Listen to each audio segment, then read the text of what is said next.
Eu queria falar um pouco sobre motivações. Vocês conhecem aquele texto conhecem bem, né? O texto de Números, capítulo 13 e 14, que fala quando Moisés, pela orientação do Senhor, enviou 12 espias para ver a terra. Conhece, não conhece? Amém. E sabe que em função da reação deles, né, eles não entraram na terra. Toda aquela geração, porque os 12 espias contaminaram todo o resto do povo. E todo o povo murmurou, reclamou. E Deus então os puniu, não permitindo que aquela geração pudesse entrar na terra. Por que foi que Deus não os deixou entrar na terra? O que eles fizeram? O que eles reclamaram? Na verdade, aqueles 12 espias, a gente precisa entender um pouco o contexto, porque a gente às vezes é muito, vou falar de mim. Como a maior parte das pessoas que às vezes pregam, a gente vai e pensa que Deus os puniu justamente, né, porque eles foram incrédulos. E a gente não fala, mas se chega até a pensar, bom, se fosse eu que tivesse lá... Oi? O que você falou? Se fosse eu ia acreditar. Eu ia acreditar. Eu ia ser um Josué ou um Caleb. É assim que a gente pensa. Eu não, né? Eu ia entrar. Será mesmo? Será mesmo que Deus foi também tão duro? Quando a gente entende um pouco o que é o contexto daquele povo, que viveu por centenas de anos no Egito, o que eles tinham todos os dias era o contato com magia negra, que a gente pode chamar hoje de magia negra. Basta você ver os feiticeiros lá de Faraó. Aliás, muitas das tumbas que hoje tem ali não são só de faraós, são também dos feiticeiros ali, tem outro nome, os magos, né? Que tinham um status incrível. O próprio faraó era considerado um deus na terra. E eles tinham mais de 200 deuses no Egito. Então, para quem todos os dias tinha contato com aquilo, com aquelas coisas terríveis, eles, de repente, saem dali, vão vigiar a terra. O que eles veem? Gigantes. Agora, na cabeça deles, o que ficou ali foi o seguinte. Eles conheciam a história contada dos nefilins. Eles estavam vendo os gigantes mesmo, não era... Mas conheciam a história dos nefilins, que eram aqueles gigantes, né, que a Bíblia relata, está lá no nome, que os filhos dos deuses, né, anjos caídos, relações sexuais com mulheres. É difícil a gente entender isso, mas Deus os puniu depois, os colocou lá em lugares reservados que não... Bom, e tiveram aberrações. Nasceu aberrações, gigantes, poderosíssimos, que destruíam e faziam o que queriam, e Deus os matou no dilúvio. E de repente eles chegam depois, conhecem aquelas histórias, e veem gigantes, que para eles não era normal. Estamos fritos. E o medo que eles tiveram lá, na verdade, foi dos gigantes. Mas Deus não os puniu porque eles tiveram medo dos gigantes. Isso foi o discernimento que eu tive. Deus os puniu não por causa disso, mas por causa que eles falaram que Deus os tirou do Egito para os matar ali. Não é pelo medo. A gente tem medo de tantas coisas. Deus não os puniu por causa do medo, da incredulidade. A incredulidade foi no fato deles não crerem no caráter de Deus e colocarem em xeque o caráter de Deus. Então, o que estava em jogo ali é que eles falaram para Deus, a população, o povo todinho, que Deus os tirou do Egito para os matar naquele lugar. E por isso foi que Deus os puniu. Não pela incredulidade de ter medo de gigante. Estão entendendo? Deus não foi duro demais com eles. O que Deus não admitiu foi colocá-lo como se fosse um daqueles deuses que exigiam sacrifícios humanos, exigiam de tudo, para simplesmente não os punir. Porque é assim que os deuses, eles entendiam os deuses. Estão entendendo o que eu estou falando? Ok. Então abram comigo em Números 16. Eu quero ler alguns textos aqui.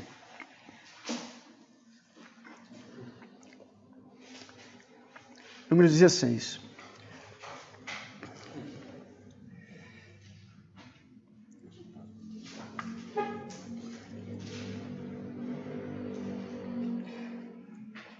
Posso ler?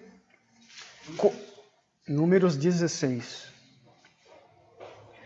Corá, filho de Izar, filho de Coate, filho de Levi, tomou consigo a Datã e Abirão, filhos de Eliabe, e Aon, filho de Pelete, filhos de Ruben. Levantaram-se perante Moisés com 250 homens dos filhos de Israel, príncipes da congregação, eleitos por ela, varões de renome. Se juntaram contra Moisés e contra Arão, e lhe disseram: basta, pois, toda a congregação é santa. Cada um deles é santo, e o Senhor está no meio deles. Por que, pois, vos exaltais sobre a congregação do Senhor? Tendo ouvido isto, Moisés caiu sobre o seu rosto e falou a Corá e a todos o grupo, dizendo: amanhã pela manhã o Senhor fará saber quem é dele e quem é santo, que ele fará chegar a si. Aquele a quem escolher fará chegar a si. Fazei isto: tomai vós incensários, Corá e todo o seu grupo, e pondo fogo neles amanhã, sobre eles deitai incenso perante o Senhor. E será que o homem que o Senhor escolher, este será o santo. Basta-vos, filhos de Levi. Disse mais Moisés a Corá: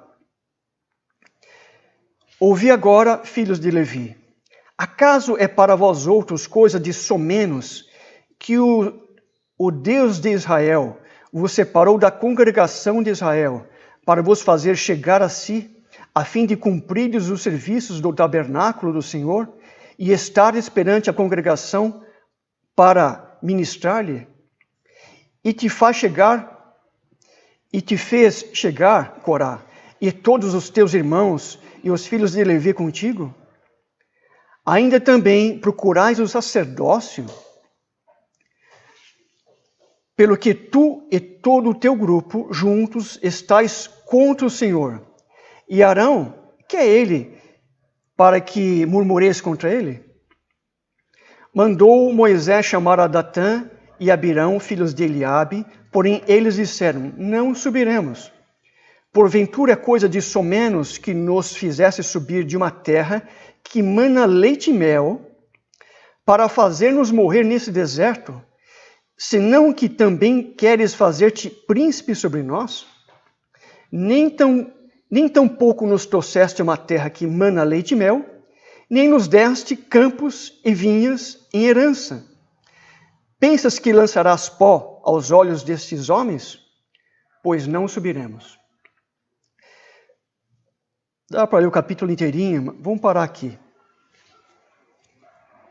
Mais do que uma murmuração, aqui mostra um texto de uma rebelião. Rebelião contra os ungidos do Senhor. Rebelião é algo muito sério.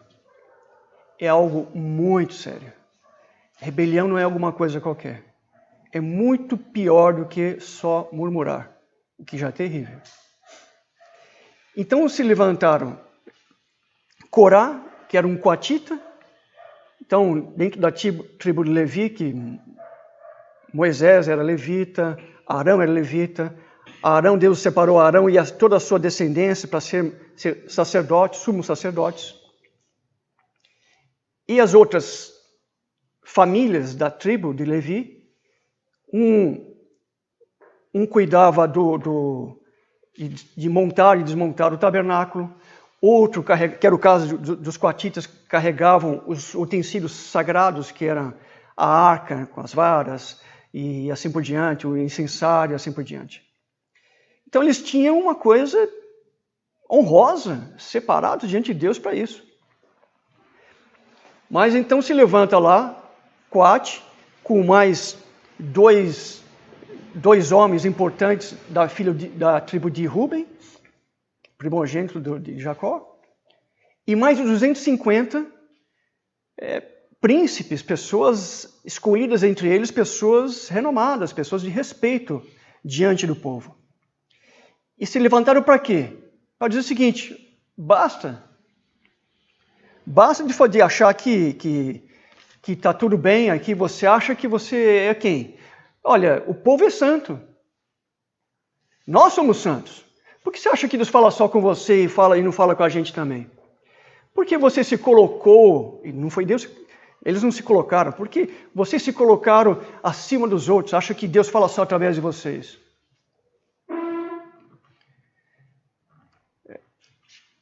Parênteses aqui. Todos nós servimos a Deus. Amém. E temos que servir a Deus. Mas a unção é dada por Deus. Deus chama alguns e unge as pessoas para um determinado trabalho, determinada obra e assim por diante. Aliás, Davi entendeu isso muito bem, muito bem. E ele se recusava a tocar em Saul, porque ele sabia que tinha sido ungido por Deus. E isso era inegociável. Coisa que hoje, infelizmente, não acontece, né?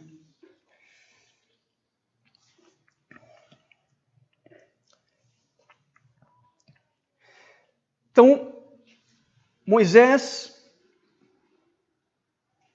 chama lá Abirão e Datã e Coate e fala: olha, é o seguinte, vocês, mais todos os 250 príncipes, peguem o incensário,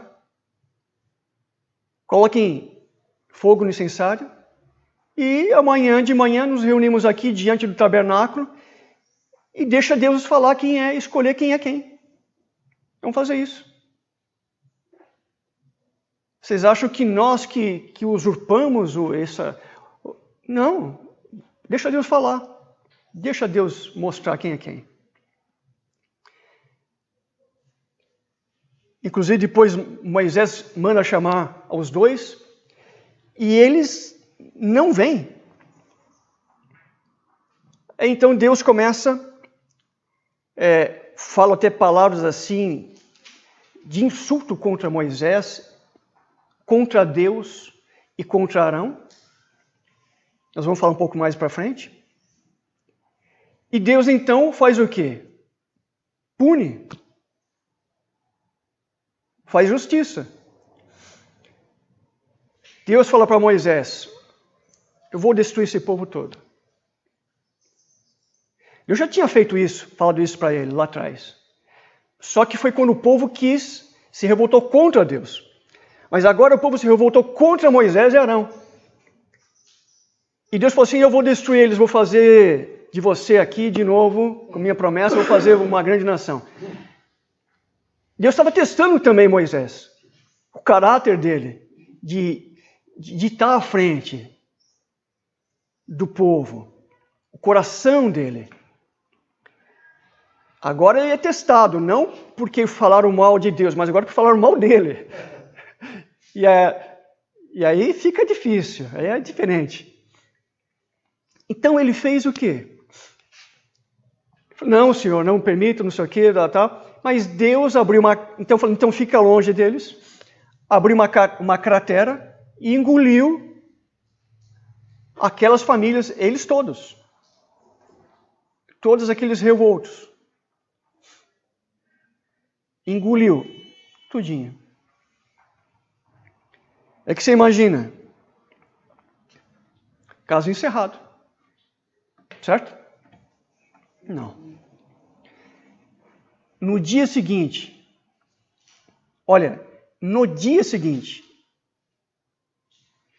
todo o povo, não mais só aqueles, todo o povo se reúne diante de Moisés e Arão e fala: vocês mataram os nossos irmãos. Vocês são, tipo assim, vocês são assassinos. Vocês é que mataram. Quer dizer, colocaram a culpa só agora sobre Moisés. E ele não fez nada. Então, não entenderam nada. E se revoltaram contra os dois. Deus novamente fala: agora eu vou destruir esse povo. E Moisés novamente falando: não, Senhor. Aí Deus começou, veio uma praga. Moisés fala para Arão: corre e pega o teu incensário, pega fogo do altar e passa pelo meio do povo, santificando o povo, porque Deus vai matar esse povo. E até Arão ir e voltar, 14.700 pessoas morreram. E depois cessou. Mas eu queria ressaltar alguns textos aqui. Em Números que nós lemos aqui, 16, de 12 a 14.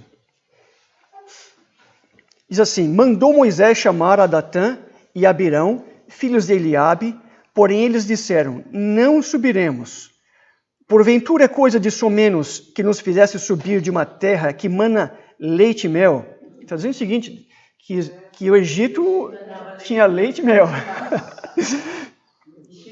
Para fazer-nos morrer nesse deserto? Senão que também queres fazer-te príncipe sobre nós?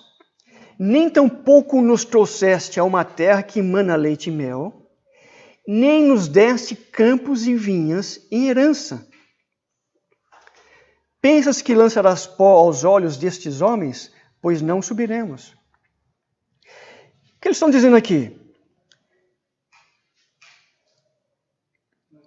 Nem tampouco nos trouxeste a uma terra que mana leite e mel, vocês não nos deram campos, não nos deram vinhas por herança. Olha só. É isso que estava no coração. Mais para frente, em Números 20, de 2 a 5, novamente uma outra revolta, mas eu vou ler aqui só 3 versículos. Números 20, versículo 2 a 5. Não havia água para o povo. Então se juntaram contra Moisés e Arão, e o povo contendeu com Moisés e disseram: antes tivéssemos perecido quando expiraram nossos irmãos perante o Senhor. Falando nesse caso aqui que aconteceu agora. 14.700. Porque trouxeste a congregação do Senhor a esse deserto, para morrermos aí, nós e nossos animais.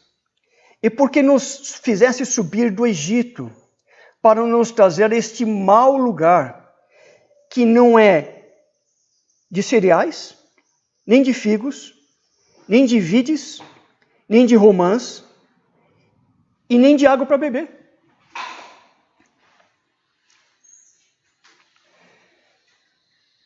Eu vou ser honesto em dizer que demorou muito para cair a ficha para mim. Só depois de ver todos esses contextos foi que eu entendi o que estava por trás. Por isso que o título dessa ministração é Motivações.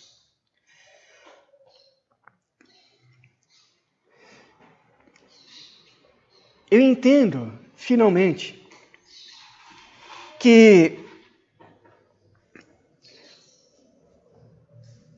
naquele contexto, daquele povo que estava no Egito, como eu falei, debaixo de um panteão de 200 deuses. 200 deuses, mais de 200 deuses. De tudo que você imaginar. De repente, chega alguém. Então, eles não sabiam quem eram os patriarcas, perderam todo o contato. Não sabiam quem era o Jeová, o Deus que se revelou como Jeová. Não sabiam, não conheciam Deus. Mal conheciam a história, as promessas que foram feitas aos patriarcas, Abraão, Isaac, Jacó e assim por diante.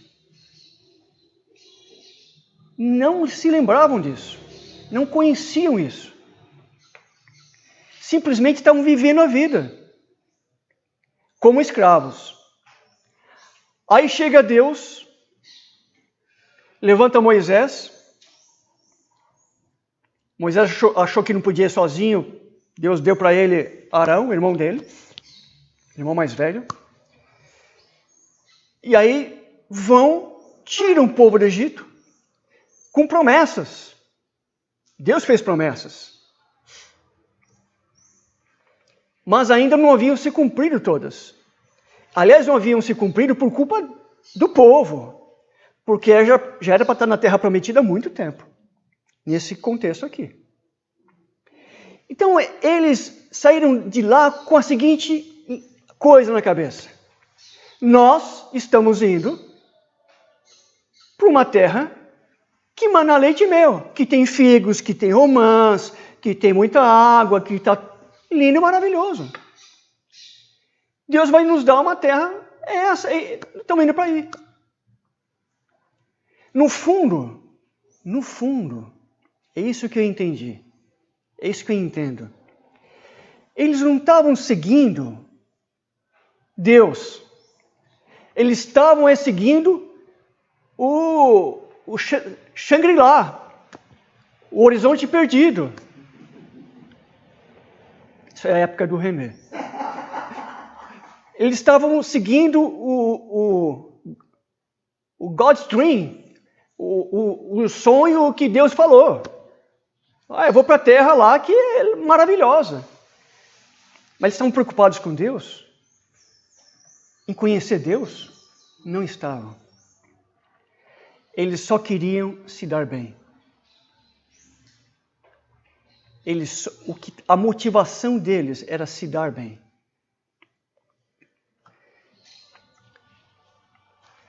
E aí então, de repente eles se veem naquela situação e falam, bom, espera um pouquinho. Nós saímos de lá por causa de uma terra que era linda e maravilhosa. A gente estava na nossa vidinha. Não era a melhor vida. Não era, mas era nossa. Agora veio você, Moisés, disse que ia nos levar para esse lugar que Deus falou para você que ia levar. Nada está acontecendo. Então dá licença. Se você não consegue, tem gente mais capaz. Vai para trás que tem líder aqui. Estão entendendo?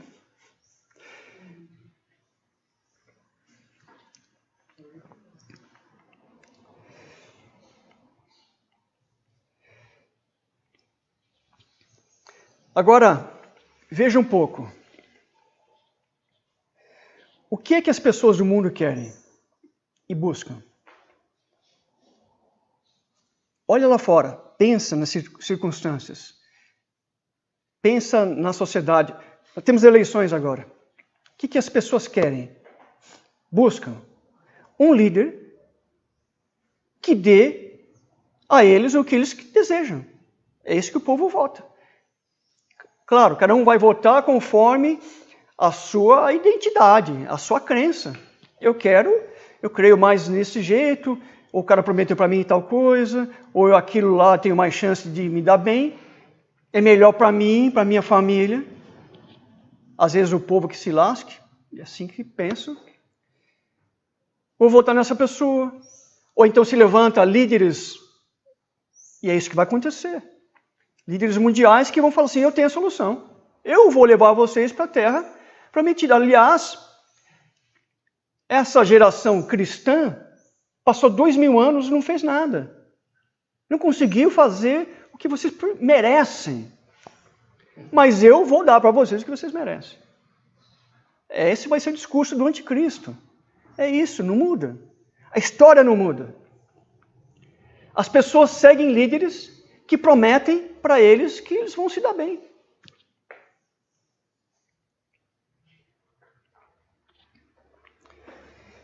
E o que é que a igreja do Ocidente busca? Por que eu digo a igreja do Ocidente? Está lá, entreguei para a pastora hoje, Portas Abertas. E para quem quiser, eu vi que tem aqui várias portas abertas aqui embaixo, aqui. Que é uma revista que fala basicamente, não aqui do Brasil, da Inglaterra, da igreja na França, da igreja nos Estados Unidos, mas fala das igrejas perseguidas. Que quando uma pessoa se converte, é outra realidade. Ele já se converte entendendo o que ele vai ter que passar, qual o preço a pagar. Então a igreja do Ocidente, o que ela quer? No fundo, irmãos, um Deus que resolva os seus problemas. No fundo, um Deus que me faça mais do que vencedor. Um Deus que me coloque por cabeça e não por cauda. Um Deus que me faça próspero. Isso é válido? Sim, tudo bem, não tem nada errado nisso. Mas o que está errado são as motivações. Porque buscam a Deus como eles buscaram, não para conhecer a Deus, não para amar a Deus, não para entender o que é que se relacionar com Deus, mas para se dar bem, novamente para se dar bem. Se nós tivermos o coração correto, Deus pode nos dar tudo isso. É promessa de Deus. Deuteronômio 28 vai nos colocar por cabeça e não por cauda. E assim por diante. Estarás em cima e não embaixo. Bendito serás ao entrar e ao sair. E aí vocês conhecem. Agora, as motivações são assustadoras. Assustadoras. O que eu costumo dizer, não é o que você faz, mas o porquê você faz. Eu posso ser um missionário, ou fazer missões, posso ser uma coisa digna, correta, perfeito. Mas o que está por trás disso aí? Na época de Paulo, Paulo já falava, tem alguns que pregam o evangelho, não é por amor a Jesus, não. É por sorte da ganância. Irmãos, não muda, a história não muda. E hoje é igualzinho. Sei que a igreja realmente ama a Deus. Sei que a gente realmente deseja o relacionamento com Deus. É isso que nos move? Será? Porque é fácil falar amo a Deus. É fácil declarar isso. Mas o que a gente faz para demonstrar esse amor? Se a gente nem lê a Bíblia. Eu não estou dizendo isso para vocês que estão aqui. Estou dizendo para vocês que estão aqui. Também. Irmãos, a gente... O que é que nós estamos vivendo? Que evangelho é esse? Isso me assusta, porque as motivações são assustadoras. Um dia diante do tribunal do Senhor, essas nossas motivações vão ser expostas ali. E muitos vão ser envergonhados.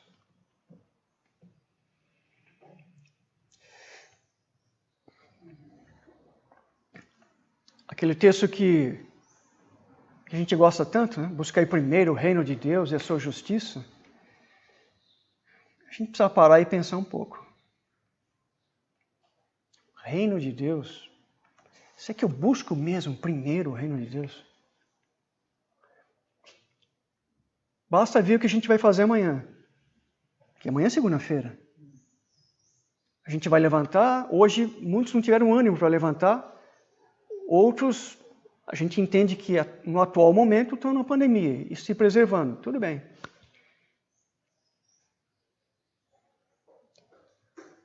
mas vão levantar, vão correr, vão fazer isso. Não tem tempo para ler a palavra de Deus, para se relacionar com Deus, para orar. Não tem tempo para nada. Reunião de oração virtual. As pessoas não têm tempo. Mas para ficar na frente do Netflix, sei lá o quê, não falta. Impressionante. Aliás, eu vou fazer um parênteses aqui. Deus permita que eu esteja bem errado. Mas no meu coração eu sinto que vai começar de agora em diante a aparecer várias igrejas virtuais. Igrejas que vai ser virtual. Se preparando, investindo muito dinheiro em equipamentos para fazer transmissão, para fazer isso que a gente está tentando gravar. E pastores que com tendência de youtubers. Se for a motivação correta para alcançar vidas, Deus os abençoe. Mas se for com a motivação incorreta, que é mais fácil, eu quero ter mais popularidade, e as pessoas estão assim mesmo, o tempo mudou, é um novo normal, como se apregou, que Deus tenha misericórdia. Fecha parênteses. Eu vou encerrar aqui, e eu queria ler Deuteronômio 6, de 3 a 5.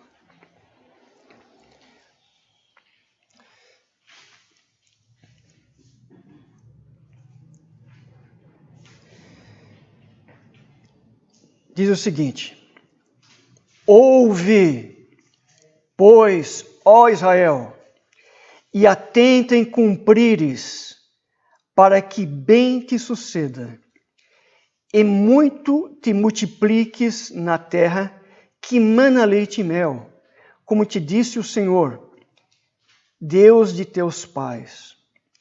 Ouve, Israel, o Senhor, nosso Deus, é o único Senhor.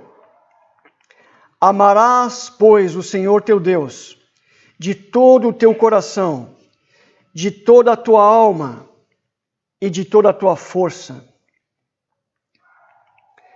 Amarás, pois, o Senhor teu Deus, de todo o teu coração, de toda a tua alma e de toda a tua força. Jesus citou isso. Aliás, Jesus concordou que esse é o primeiro grande mandamento. Mas isso está lá no Velho Testamento. E esse sempre foi o desejo de Deus. Quando tirou o povo do Egito, quando deu os mandamentos, deu os estatutos, os juízos e os preceitos, o que Deus queria, na verdade, é que o povo o conhecesse. E o que estava no coração de Deus era que o amassem. Não está escrito: ouve, pois, ó Israel, servirás o Senhor teu Deus de todo o teu coração, de toda a tua alma e toda a tua força. Não está escrito isso. Não está escrito: adorarás, pois, o Senhor teu Deus de todo o teu coração, de toda a tua alma e de toda a tua força. Não está isso. Aliás, quem queria ser adorado, quem é que falou: tudo te darei se prostrado me adorares? Quem foi? Foi o diabo, não foi Jesus. Essas promessas que vai ter tudo, se servir, não são de Deus, é do diabo.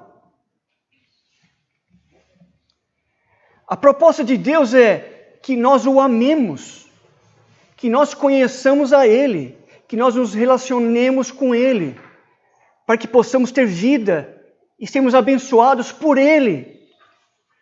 no momento dele, do jeito dele. E ainda que tivermos que passar dificuldades com as igrejas do Oriente, as igrejas perseguidas, ainda assim nós vamos passar pelo do vale da sombra da morte, ou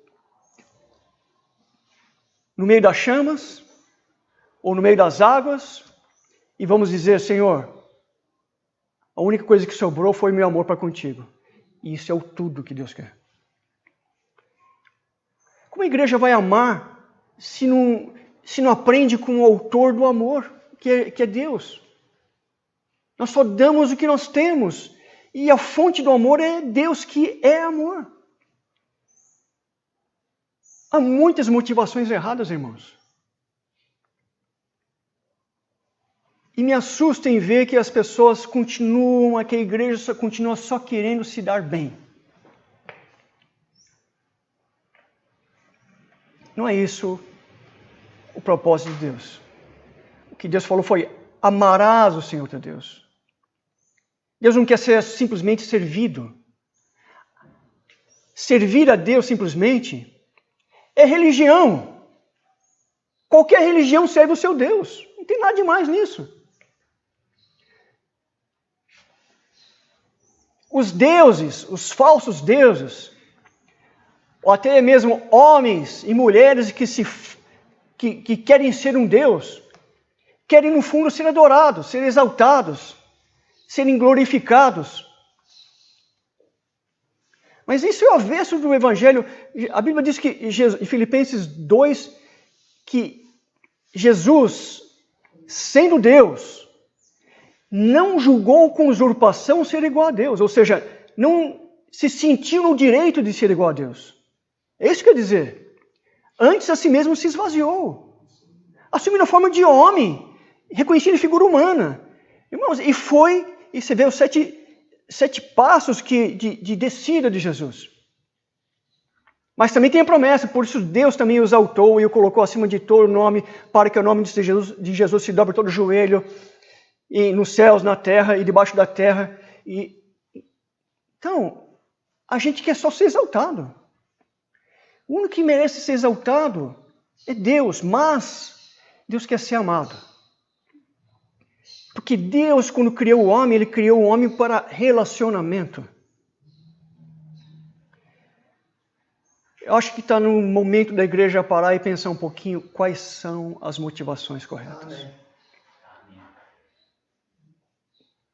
Porque não vai sobreviver. Veja igrejas na França. Alguém perguntou para o pastor Paulo semana passada, como estão as igrejas lá na Inglaterra? Chegou a conversar? Desesperador. E Deus precisa naquele lugar de homens e mulheres como eles que têm coração, que têm amor, que não estão cumprindo um papel, que não foram enviados por igrejas. Tem muitos missionários que são enviados, a igreja envia, dá o dinheiro, paga o salário, e ele volta e faz o seu papel, cumpre ali um emprego. Eu conheço vários assim. Mas também conheço muita gente séria. Muita gente séria. Muita gente séria. O que te motiva? O que nos motiva? O que motiva a igreja? Deus não é um Deus duro. Deus não é um Deus cruel. É um Deus justo. Deus é amor, mas Deus é justiça. E esse é um dos atributos de Deus, justiça. Então, e o que Deus fez aqui porque Deus conhecia o que estava por trás, as motivações. E as motivações, tempo ou menos tempo, acabavam aparecendo. Eu mostrei 2 textos para vocês, onde as motivações na hora H as motivações vieram à tona. afloraram e se expuseram.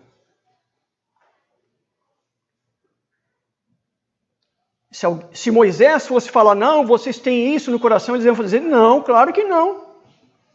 Mas agora, Deus permitiu algumas coisas para que viesse à tona aquilo que estava no coração deles. Aliás, antes de entrar na terra prometida, foi isso que Deus falou. Assim, olha, eu deixei vocês 40 anos no deserto. Vocês passaram dificuldades ali. O sapato de vocês não envelheceu, ninguém ficou doente. Ninguém ficou doente. Eu sustentei vocês com maná, quando reclamaram, eu dei cordonizes para vocês. Eu sustentei vocês.